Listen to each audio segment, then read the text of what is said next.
In lands where ancient rivers wound their way, the Celtic tribes of Gaul once held their sway. With painted shields and spears of sharpened bronze, they roamed the forests underneath the suns. But Rome cast eyes upon this fertile space, and Julius Caesar marched to claim the place. At Alesia, Vercingetorix fell, and Roman law and roads began to dwell.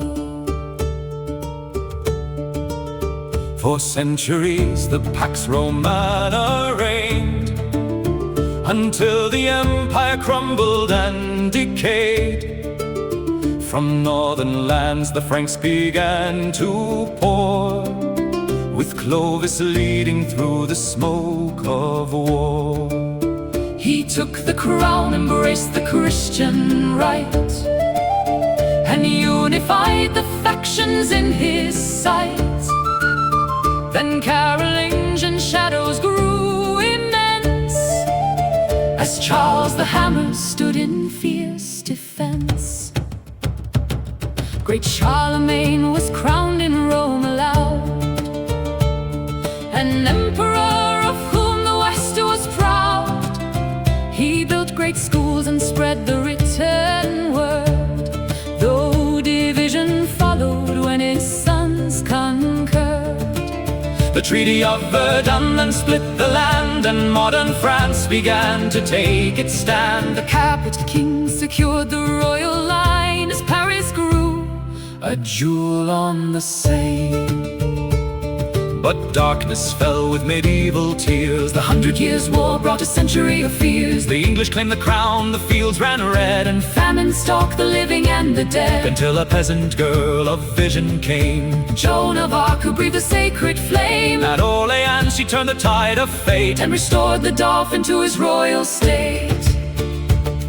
The Renaissance then bloomed in Chateaubriand, as Leonardo painted in the land.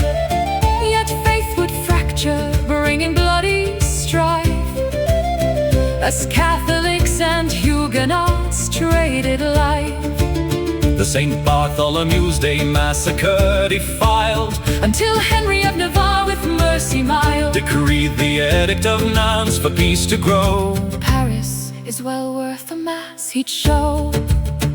Then rose the sun, King Louis XIV, whose golden court at Versailles shone immense. He centralized the power, ruled supreme, but spent the nation's wealth upon his dream. The centuries turned, the Enlightenment awoke, as Voltaire and Rousseau of freedom spoke. The treasury drained, the bread was out of reach, and revolution came to block the breach. The Bastille fell in 1789, a new republic born in blood and wine. The guillotine became the state's fierce tool, as Robespierre enforced his terror rule. The king and queen both met a severed end, before the Directory tried the state to mend. Then from Corsica a general took the stage, Napoleon Bonaparte, to write a brilliant page. He wore the imperial crown, his code was cast, and through Europe's battlefields he marched so fast. From Austerlitz to Moscow's frozen snow, he reshaped boundaries everywhere he'd go. But Waterloo would seal his final fall, and Bourbon kings returned to rule it all. Yet citizens refused the old regime, and fought in revolutions for their dream.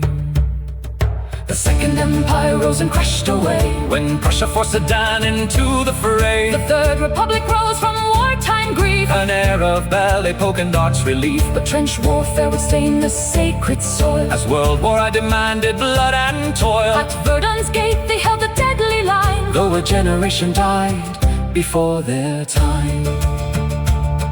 The peace was brief, the shadows grew once more, as Nazi legions marched through freedom's door. Vichy betrayed, but shadows hid the brave, as the resistance fought their land to save. De Gaulle in London spoke across the air, Until Normandy's dawn broke grim despair. Paris arose, the tricolor unfurled, A sovereign nation in a changing world.